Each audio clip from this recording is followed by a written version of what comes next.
For years, if not decades, video games have been around as a means of entertainment. All the way back in the 70s and 80s, it was understandable that people thought of games as just that. But throughout the years, it has become more and more apparent that video games are so much more than just that. Sure, in most cases, gameplay and entertainment are still on top of the priority list. Just look at games like Call of Duty or Minecraft. But for quite a long time now, video games have also become a very effective storytelling tool. Let alone that more and more video games started to address more mature subjects. In combination with the ever-improving quality of graphics, movement, writing and voice acting, video games could now realize an experience that some movies could only dream of.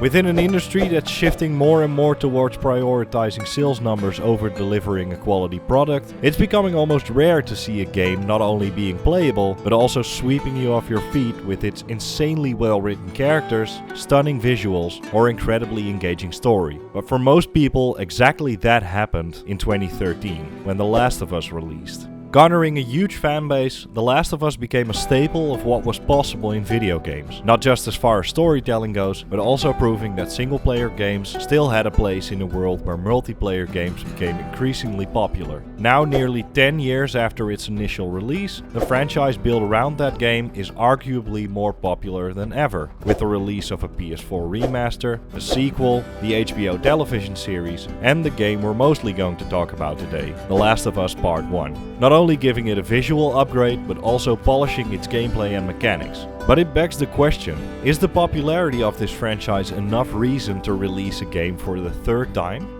Well, today I'm going to find out why people love this game so much in the first place, and if the remake is actually worth it, in this sort of review on The Last of Us Part 1. What's going on? It's the Coopers. Something ain't right with them. I think they're sick. Even though we're going to talk about a game which is soon reaching its 10th birthday, I still want to give you a spoiler warning. The story of The Last of Us is amazing, and if you manage to stay spoiler free for all these years, I do not want to be the person to ruin that for you. Probably more importantly, I'm going to draw some comparisons to the game and the much more recent HBO television series. If you want to avoid any spoilers whatsoever, skip to this timestamp where I will solely talk about the PS5 remake without any spoilers. But for everything before that timestamp, huge spoiler warning.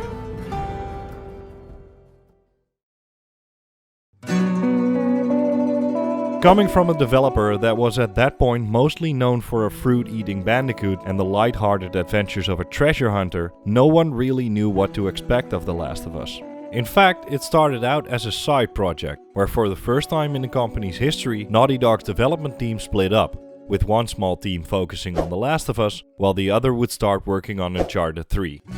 The game's team would be led by game director Bruce Straley, but probably more well known now is its creative director Neil Druckmann. You know, it's that guy of which you have a poster hanging above your bed.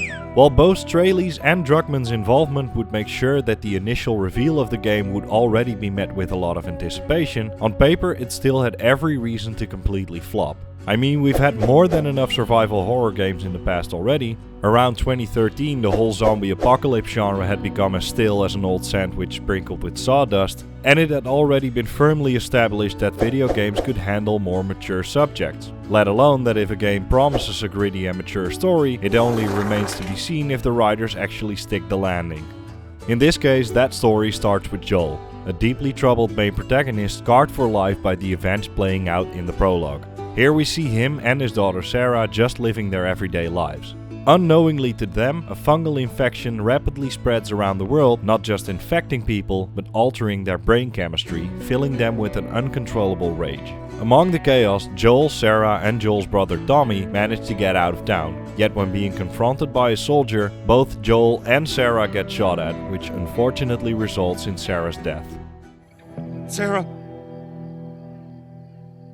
Baby? Don't do this to me, baby. Don't do this to me, baby. Come on. Within the opening sequence, we get a bit more information on how this all could have happened. The infection turns out to be a parasitic species of fungi known as cordyceps, which is mutated in such a way that it became able to take control over humans. As if the death of a child in the first hours of this game isn't already enough of a clue that this game means serious business, the first few hours are masterfully set up in a way to showcase the grittiness and realism you're going to encounter throughout The Last of Us. This is by no means a story of heroism in a time of need. It's much more a depiction of human flaws and how poorly humans react to such a world-changing event. This prologue is filled with examples of how poorly people actually react to such a scenario. When driving away from their home, Joel and Tommy decide not to help out another family they encounter along the way. When continuing their ride towards the town, it becomes abundantly clear that this world was not prepared for such a colossal outbreak. Highway traffic has come to a complete standstill, and within the chaos of the outbreak, it's almost like the fleeing humans cause more death than the actual infected. And of course, don't forget that Sarah eventually doesn't die because of the infected. She dies because a soldier shoots her when his higher up decided that soldiers should wipe out everyone they encounter, uninfected people included. We fast forward and find Joel as a much older man being part of a smuggling ring together with his partner Tess. Both of them are living in a quarantine zone in Boston where the last remnant of the United States government holds a totalitarian grip over the public. Known as the Federal Disaster Response Agency, or FEDRA, they are at war with a large group of people who rose up against this reign. A group now calling themselves the Fireflies. Not only do they fight for freedom of the common man, but it's also said that they've been working on a cure for mankind. And it's with good reason that the Fireflies stand up against Fedra, since they will not just kill people who turn out to be infected, they will also shoot people on sight when there's only the slightest indication that they have a connection to the Fireflies.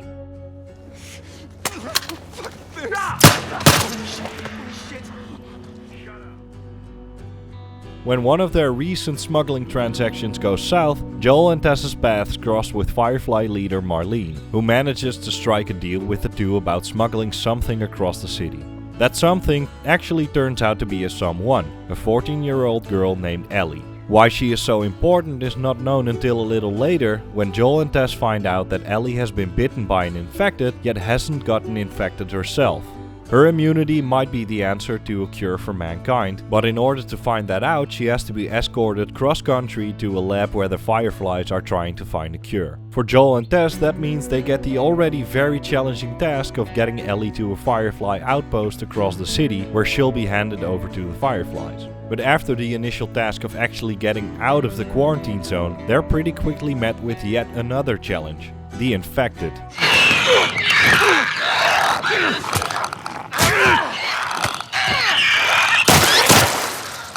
While the reaction of people in this horrifying situation is very realistic, that doesn't mean the premise of a zombie outbreak is as well. But it is very cool to know that the outbreak in The Last of Us is at least based on something real. It's not really an unknown fact at this point anymore, but no, the cordyceps isn't just some fancy science fiction idea. It's an actual species of fungi that can attach itself to a host and feed on its soft tissue.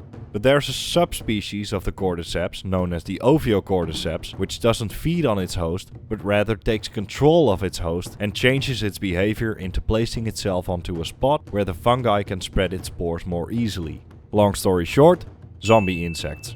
On the outside, this looks like the host, in this case an ant, grows mushrooms out of its head. Sounds familiar? The only fictional part that The Last of Us added was just a simple question. What if these fungi mutate or evolve in such an extreme way that it will be able to take over human hosts?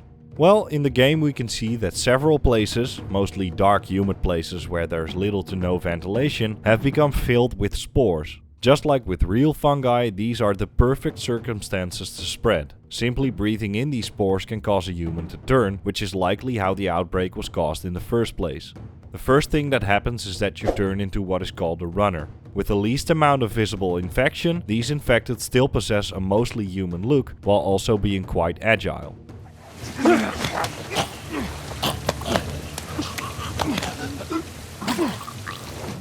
After a few weeks to a year, the presence of the infection becomes a lot more visible. The host still possesses a human appearance, but the fungi are starting to sprout from its head. Oh, wrong picture. There we go. In this stage, the person is known as a stalker. Being infected for even longer will eventually turn you into a clicker. The fungi has now spread all over the body, granting it enhanced strength, but the spread of the fungi made it lose its sight. Instead, clickers use echolocation to find their target, hence the name clicker.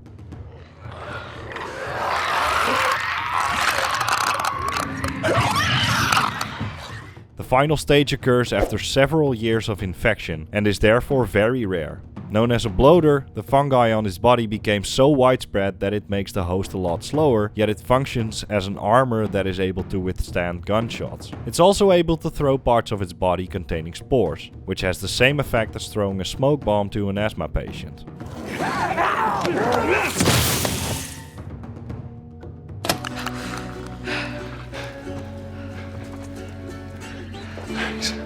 Though the runners are fairly easy to get rid of, it's within the first few hours of the game where Joel, Tess and Ellie will mostly struggle with the incredibly resilient clickers. Not just because they're very sensitive to sound, but also because especially at the start of the game, there's almost nothing you can do against these enemy types. In contrast to runners, you can't just stealth kill them, and punching them is about as effective as when Flats the Flounders tried to punch SpongeBob. Since it requires one shiv, a few gunshots, or some punches with a plank that has the resilience of a toothpick to defeat just one of the clickers, stealth is almost always a better option. That's because depending on what difficulty you're playing on, these resources are not up for grabs.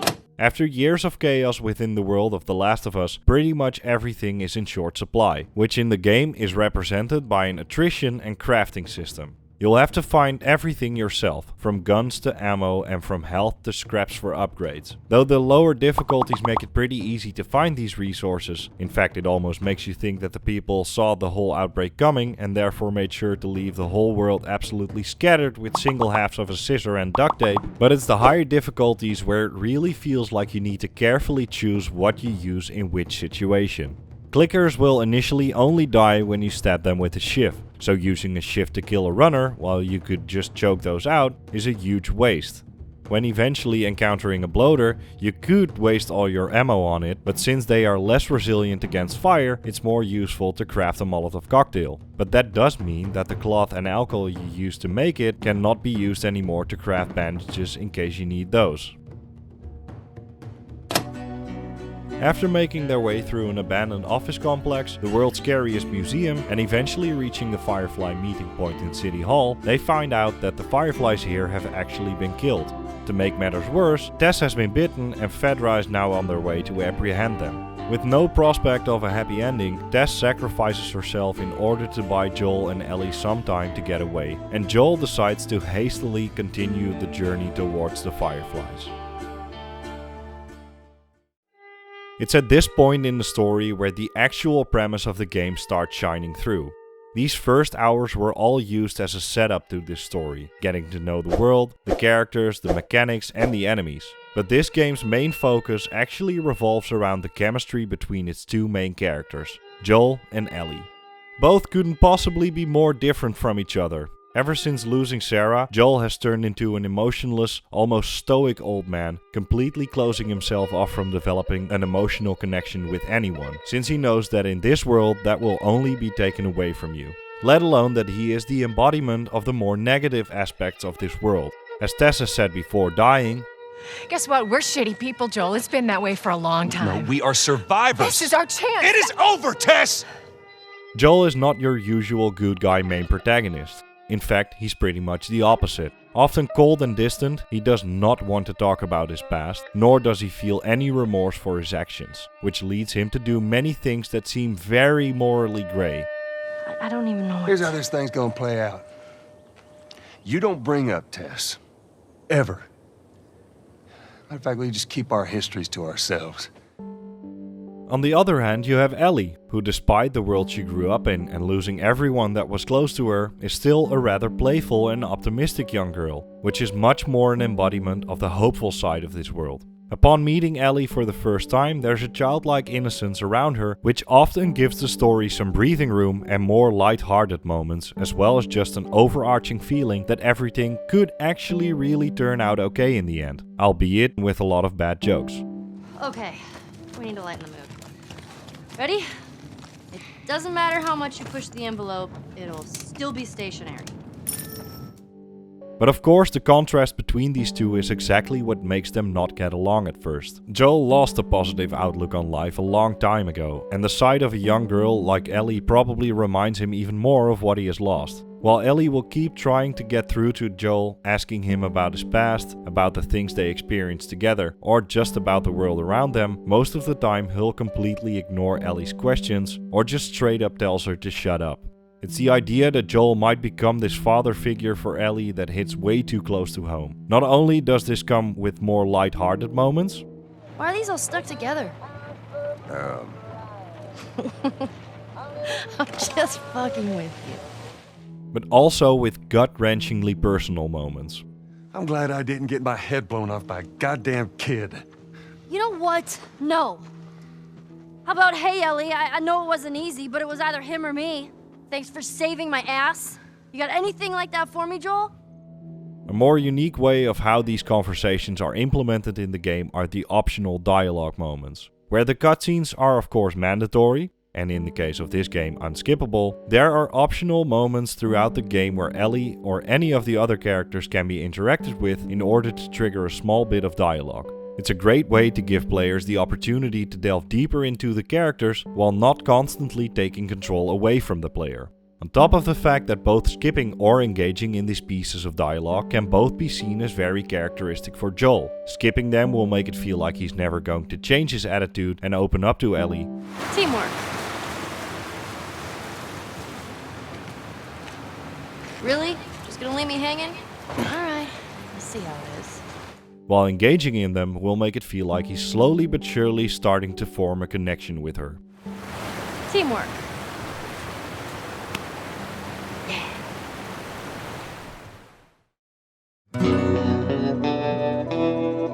While this game mostly revolves around Joel and Ellie, the events that took place of course impacted everyone.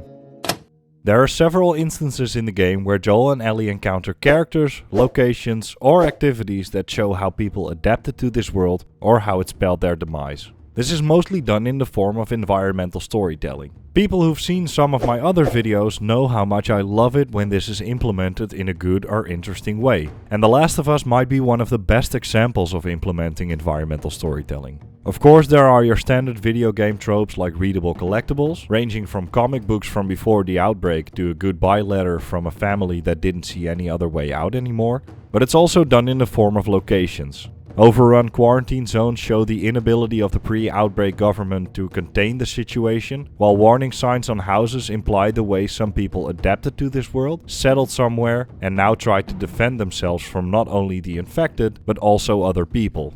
More noticeable examples are the ones that are implemented in the story. The first stop Joel and Ellie make is in a small town near Boston. This is the settlement of two men, Bill and Frank, though we only get to meet Bill at first. Filled with booby traps and with plenty of warnings, it's quite obvious that Bill isn't very open to the idea of visitors. But he does eventually end up helping Joel and Ellie, even though it's crystal clear they don't necessarily get along. Best stay right on my ass. Can't miss it. Knock it off. Bill is a very closed-off person, and that trait is reinforced by the fact that he lives in this town entirely by himself. Yet here we eventually also see a more human side of Bill when encountering the body of his partner, Frank. Up until this point, Bill only shortly mentioned his partner, and it wasn't in a very positive way. But he almost starts tearing up when finding Frank's body, let alone that he gets visibly emotional when he finds out that Frank actually never gave a crap about him. That's how you feel. Well, fuck you too, Frank. Fucking idiot. You ready to go? Joel and Ellie make their way to Pittsburgh, at first glance not much different than where they came from. However, it's here where Joel's distrust of people actually works in their favor. Pittsburgh turns out to be a city where Fedra has been overthrown and bandits now roam the streets freely, attacking every quote-unquote tourist they come across. It's in this same city where Joel and Ellie meet Henry and Sam. two brothers who are stuck in a similar situation, on the run for the bandits and looking for a way out of the city. Again, this whole journey through Pittsburgh together with Henry and Sam is filled with environmental storytelling. On the one hand, you're constantly fleeing from the bandits while also coming across traces of the cruelty used against some of the Fedra soldiers. And on the other hand, you'll yet again find an abundance of examples of how people adapted to this world, with the best example being the complete micro-society that formed within the sewers of Pittsburgh. A settlement consisting of both adults and children, which unfortunately also eventually saw its demise. Though Joel and Ellie managed to flee the city with the help of Henry and Sam, it becomes clear not much later that Sam has been bitten, and when waking up in the morning after their escape, Sam has already turned. In an effort to save Ellie's life, Henry shoots his younger brother, but since he saw the care of his brother as his one and only reason to live, he shoots himself shortly after. We skip forward a few weeks and they arrive in Jackson. Here they stumble upon a hydroelectric dam where Joel's brother Tommy made his home. They're all right. But you know these people? Know him. He's my goddamn brother. Tommy. Since Joel still doesn't feel like it's his duty to take care of Ellie, he decides it's better that Ellie should stay with Tommy. Not only does Tommy know the area better, but he also has a tighter connection to the Fireflies. What Joel fails to realize is that Ellie actually already formed a pretty deep emotional connection with Joel. After running away on horseback, Joel and Tommy eventually find Ellie in a big country house where they have one of the most intensely emotional and well-written conversations, not just in this game, but in gaming as a whole. Not her, you know. What? Maria told me about Sarah. Ellie? And You are treading on some mighty thin ice here. I'm sorry about your daughter, Joel. But I have lost people too. You have no idea what loss is. Everyone I have cared for has either died or left me. Everyone fucking except for you. Even though Joel insists on the two going their separate ways, he eventually changes his mind and they make their way towards the Firefly lab at the University of Eastern Colorado together. Unfortunately, they not only find out that the Fireflies have already left, but during a fight against bandits, Joel gets severely wounded. I think we're safe. Joel? Joel? Shit. Joel, here. Oh, get up, get up, get up.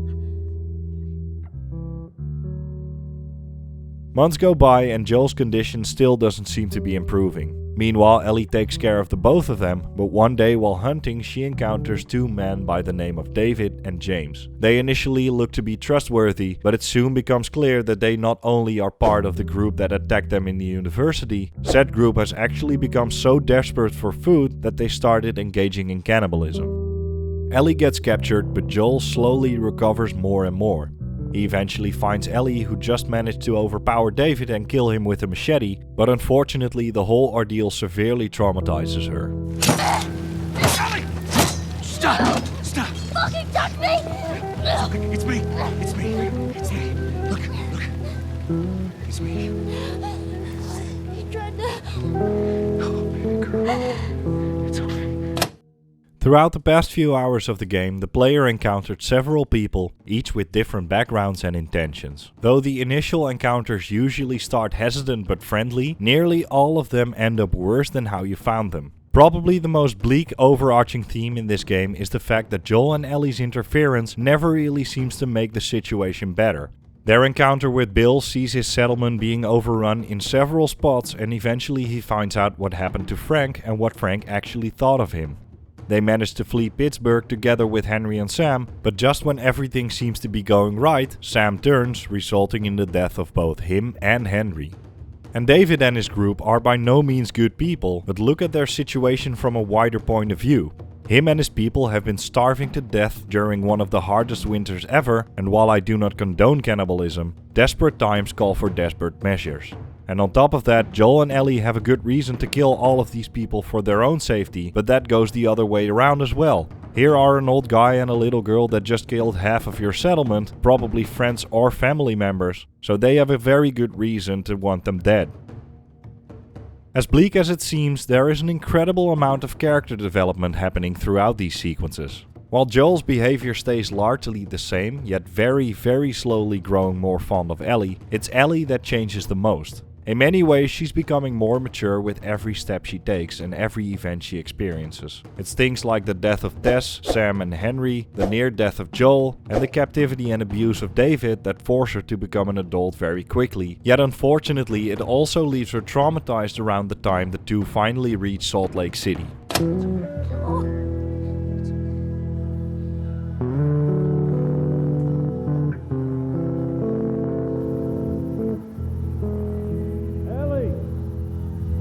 Ellie! Did you hear me? No. What? Look. At least the site of St. Mary's Hospital, the last known location of the Fireflies, gives our two main characters some feeling of relief. The road towards the hospital has been incredibly challenging, but at least it hasn't been for nothing.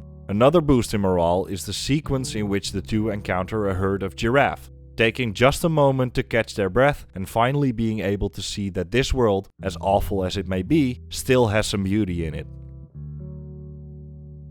In slight contrast to the rest of the game, it's now actually Joel who's more talkative and actually opens up about his past, finally allowing Ellie to get closer to him. But at the same time, the recent events have taken a toll on the always good-spirited 14-year-old, and she seems much more distant. Everything all right? Yeah, I'm fine. You just kind of seem extra quiet today. Oh, sorry. No, it's not. It's fine. While making their way through a car tunnel towards the hospital, their way across a flooded section of the tunnel collapses, which results in Ellie almost drowning. Fortunately, the Fireflies are here to help, though you cannot describe this initial contact as a warm welcome. When Joel wakes up in the hospital, Marlene is there waiting for him, but things seem to be taking a turn for the worse when Marlene explains that the only way to create a cure for the virus is to remove the infected part of Ellie's brain, killing her in the process.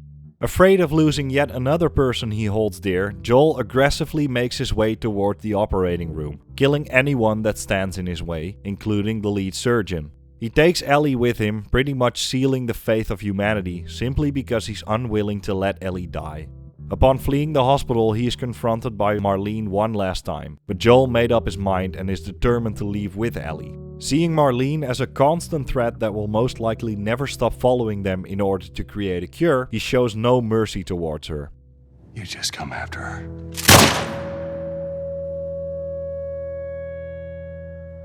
When Ellie eventually regains consciousness and asks what happens, Joel lies and says there were many more immune people in the hospital, but that the Fireflies were never able to create a cure. Upon arriving back at Tommy's settlement in Jackson, a guilt-ridden Ellie asks if Joel swears that everything he told about the Fireflies was true. I swear.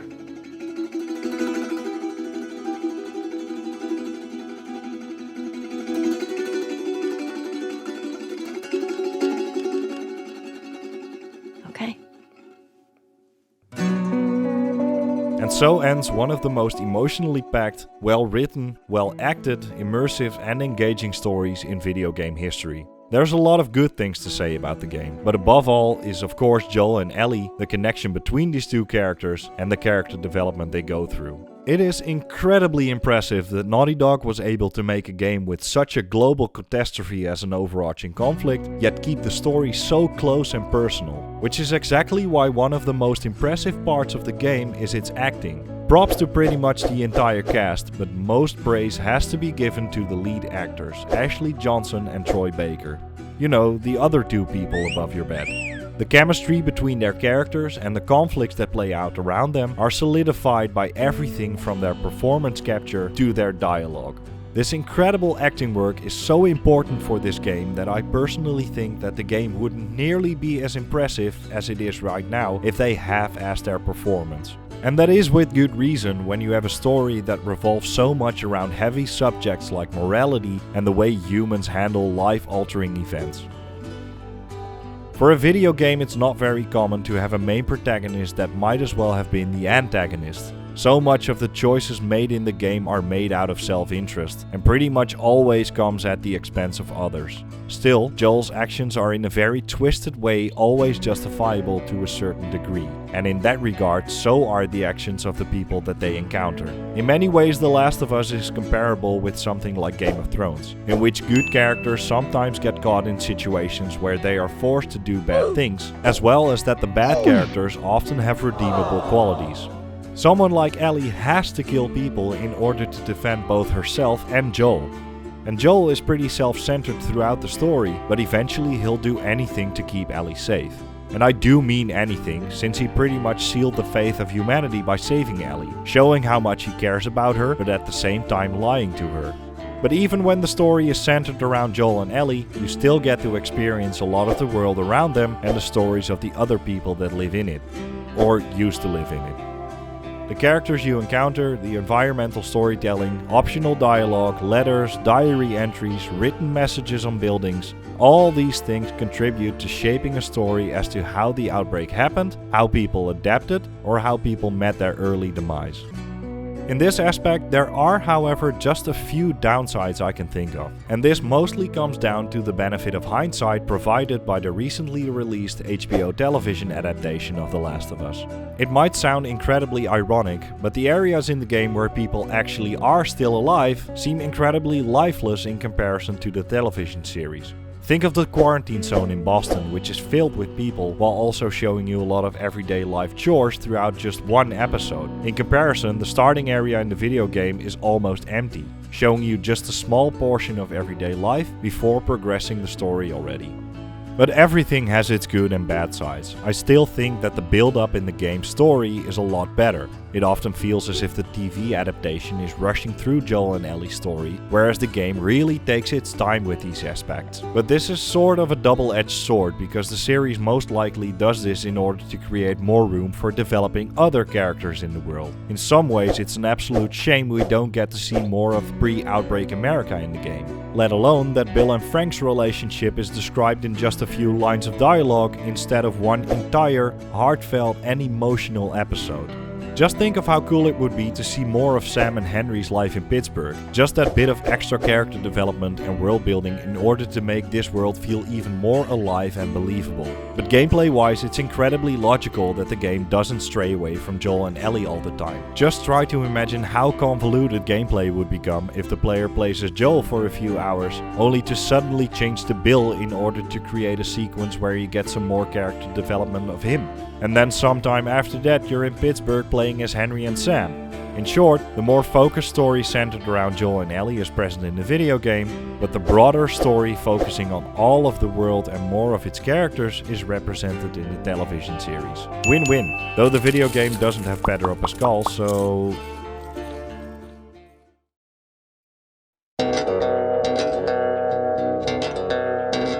When you have a game with such an interesting and gripping story, you might expect the gameplay to take a back seat. But I'm glad to say that apart from its story, The Last of Us is also a capable survival horror game and third-person shooter. It is important to note that when playing the original game or the PS4 remaster, it does feel rather clunky at times. But I'm pretty sure that that's intentional. This isn't a Call of Duty where the shooting takes center stage. In fact, I'd like to think that the stealthy approach frequently works in your own favor. That's why the game comes with a listening mode. Scouting an area before making your way through it with this ability can really help you to avoid conflicts that will otherwise probably end up in you dying. Especially on higher difficulties, a lot of times it's best to just avoid confrontation.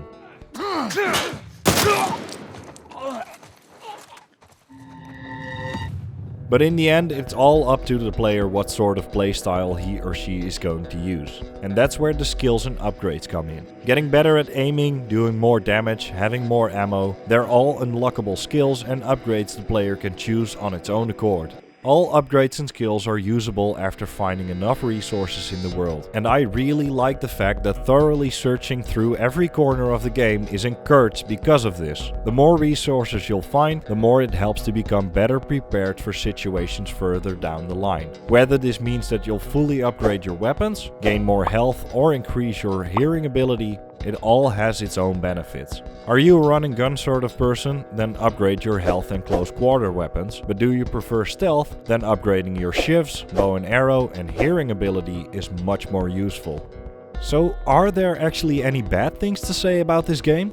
Well, gameplay can sometimes feel a bit slow and repetitive. As in, you just want to know what's going to happen next in the story, but you're stuck in a spore-infested room trying to find a way out, but this door doesn't work because you need to find a goddamn keycard that doesn't work because you need to find a goddamn generator to power this goddamn lock, but the sound of this generator alerted a horde of infected, including a bloater.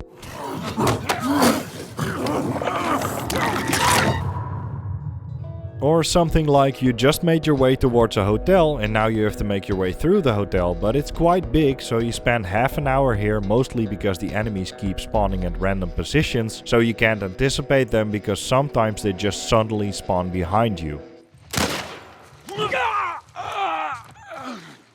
Or my personal least favorite, Ellie can't swim, but there are so many shallow parts in the water where you can teach her to swim, especially because every single part with water is mostly calm and devoid of enemies. But instead you use a piece of wood for Ellie to stand on, which slows gameplay down and sucks the fun out of your experience. I don't care how good the water looks in this game. Water levels are not and never will be fun. And okay, I can understand that people don't like the part of this game where Joel has to shoot while hanging upside down, but at least that's not as boring as playing post-apocalypse ferry captain. Alright, Ellie, I need you to... I know. Step on the fucking pallet. As I've described already, there are a lot of ways to engage in combat, from going full guns blazing to staying completely undetected. But what I think is an incredibly unfortunate missed opportunity is the fact that you cannot use the infected as a weapon yourself. Similar to using animals in a game like Far Cry or Assassin's Creed, it would have been great to use the infected to your advantage, alerting them to the presence of enemies so they can take each other out. But unfortunately, there is only one instance in the game where you can use this tactic, and that's not even in the main game, but in the Left Behind DLC.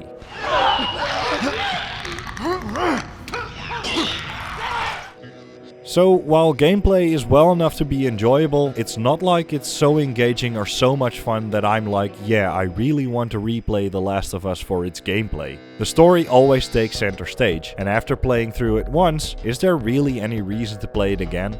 You already know what's going to happen, so the foremost reason to play it is now gone. And while I can easily understand why people would want to re-experience this story every now and then, other than New Game Plus, I don't really see any reason to replay The Last of Us. Ellie! Damn it!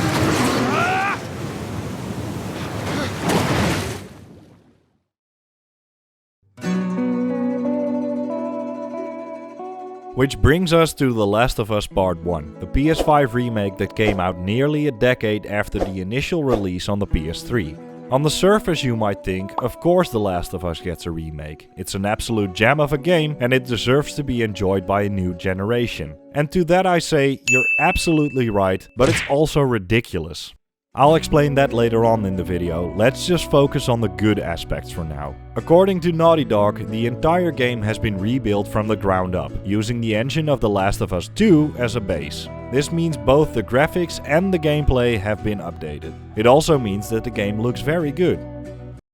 Oh wait, I'm underselling it. It looks goddamn insane. Man. What? Nothing, it's just... I've never seen anything like this, that's all. Not only do the characters now look photoreal, but every single area you come across looks drop-dead gorgeous. Never have I gotten so excited to see foliage. Well, unless we're talking about Poison Ivy or more recently Professor Garlic, but I'm getting sidetracked. The detail and sheer volume of plants, leaves and greenery is just insane. And of all the things that have been upgraded, this is by far the most visible one. A close second is the water. From rain to small ponds to flooded tunnels or buildings, it's really just Naughty Dog showing off at this point, because these water physics are as close to real as I have ever seen in a video game. But you can see these sorts of upgrades around every corner.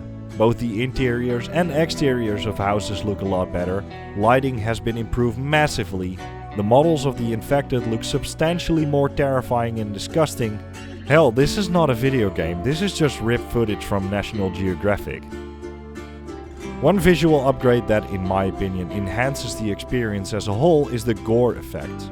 Way too often gore is used as a shock factor, simply seeing organs fly around your ears just for the sake of it. But in a game as gritty and realistic as The Last of Us, I think that the improved physicality and rawness actually enhances this game. Similar to how Saving Private Ryan used this exact same grittiness as a storytelling tool in its opening minutes, The Last of Us doesn't use it for the shock factor, but rather to enhance the awfulness of the situation. While I don't think the differences in gameplay are as extreme as the visuals, it definitely feels more refined and smooth. I guess the best way to describe it is that the original game feels like a game from 2013, while the new game feels like a game from 2022. Movement is just that bit more smooth, gunplay is just that bit more polished, interactions are just a little less clunky. It all just slightly improves over the original. It ain't close. I mean, on horseback. What? The fireflies? Get down! The only thing I think that hasn't been improved is the swimming and diving. I really can't put my finger on it, but diving just feels much more clunky than in the original game. And most of the time your camera is your biggest enemy in these sections. I'll say it again, water levels just aren't that much fun.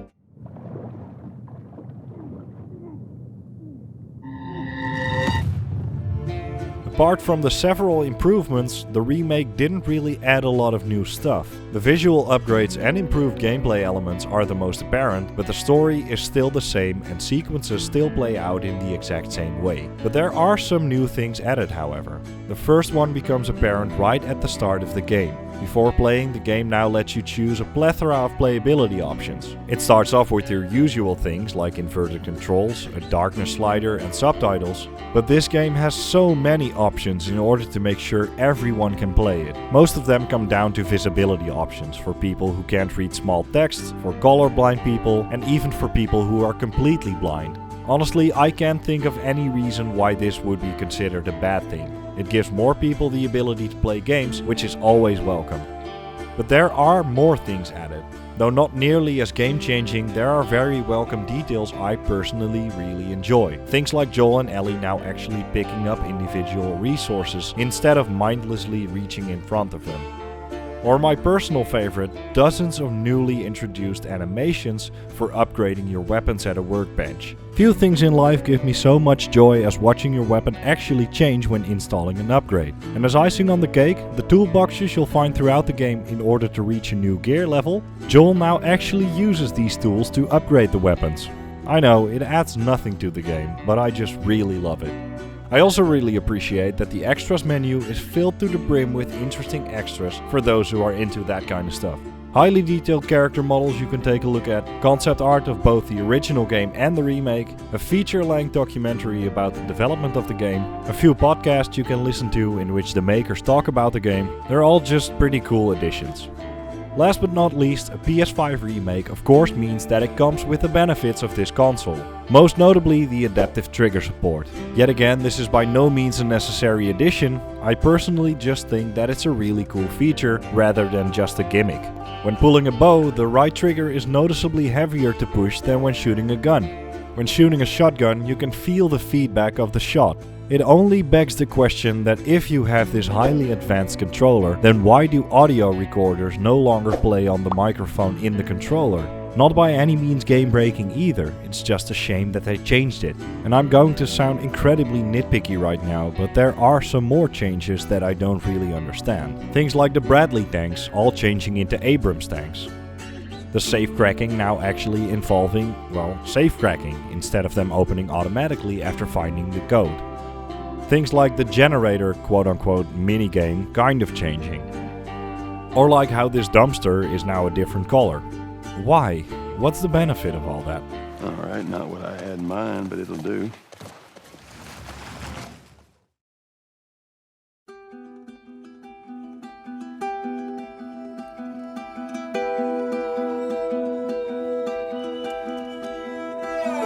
In conclusion, there aren't really any new additions I didn't like, and for most of it you're just playing the same game, just upgraded to modern standards. I think after all I've said about the game, it's very understandable why this game got remade. It's an undeniable classic with a story rarely seen portrayed that well in any medium whatsoever. The Last of Us has garnered such a huge following that news of a remake would have always been met with excitement. Let alone that the television series will probably pull in even more new fans to the franchise. So it's not really a matter of did it deserve a remake, because yes, it did.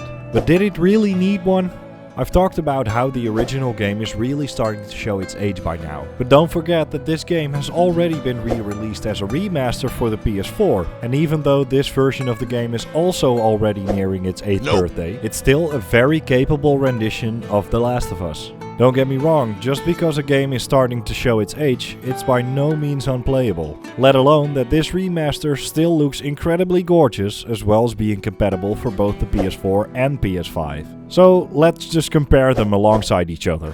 Yes, the PS5 remake does have improved visuals, but the PS4 remaster still looks great as well. Sure, the gameplay has been polished, but that doesn't mean that the original desperately needed it. The story just stays completely the same, not adding any extra story bits whatsoever, something that, just as an example, the Mafia 1 remake did do. The DLCs, including the hardest difficulty and Left Behind, are added in both. The PS4 remaster did have multiplayer, while the remake does not. New additions just include new animations or just swap models of several objects throughout the game, which is fun, but not necessary. And probably the most egregious aspect is the fact that you can get the PS4 version basically for free nowadays, while the PS5 remake is being sold for the full price of a newly released AAA game. You can even pay an additional $10 for the deluxe version of the game, which gives you, and I'm not kidding, character and weapon skins. When taking all of that into consideration, I don't really think that The Last of Us needed a remake. Let alone that I'm still just trying to figure out who this remake is meant for. Let me explain. The Last of Us has been released twice already on 2 different consoles. I think it's safe to say that most people who owned one of these consoles already played the game.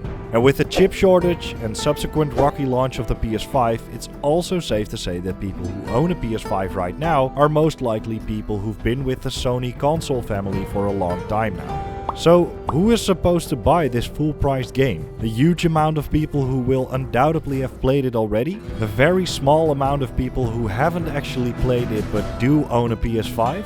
Or do they think that the popularity of the television series will bring in a huge new group of fans that will immediately buy a full-priced PS5 just to play this full-priced remake? With the recent trend of Sony bringing more and more of their titles to PC, it is at least nice to know that PC gamers now get a chance to play this classic as well. But other than that, I think that The Last of Us Part 1 doesn't add enough to justify its €70 price tag. Yes, the game looks incredibly gorgeous and it does make for a polished and more refined experience, but the PS4 remake is still just as good to play through, let alone that nowadays it's almost thrown into your hands. So if you are very rich, don't mind paying full price for a remake, or have the endurance to wait until it drops on PC, consider buying The Last of Us Part 1. But apart from that, just play the PS4 remaster. Thanks for watching.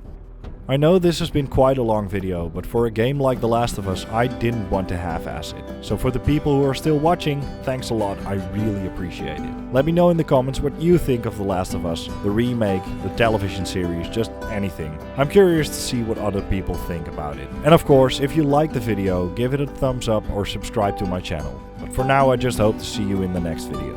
Bye!